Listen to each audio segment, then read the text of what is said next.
আবারও একটা খুব কমন প্রশ্নের উত্তর দেব, দিদি কোন ব্রাশ ইউজ করো?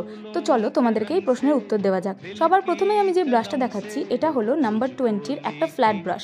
এই ব্রাশটা দিয়ে আমি কিন্তু কুলোর ব্যাকগ্রাউন্ডগুলো করে থাকি, খুব ভালো ব্লেন্ডিং হয়, আর যেহেতু এটা ফ্ল্যাট সেই জন্য অনেকটা রঙও ধরে। এরপর আমি যে তুলিটা দেখাচ্ছি এটা হলো নাম্বার 12 একটা তুলি। এই তুলিটা দিয়ে কিন্তু আমি মেনলি মোটা কলকা বা আলপনাগুলো করে থাকি।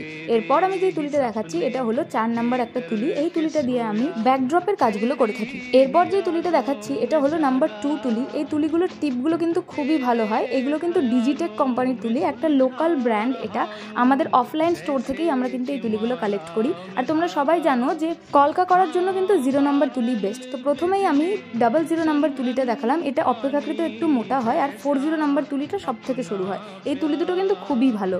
এরপর আমি একটা ফ্ল্যাট ব্রাশ দেখাচ্ছি। এটার কোম্পানি আমার জানা নেই, তবে নাম্বার 2 এই ব্রাশটা দিয়ে কিন্তু আমি স্কিন টোনগুলো ব্লেন্ড করি, খুবই ভালো কাজ হয়। তো এই ছিল আজকের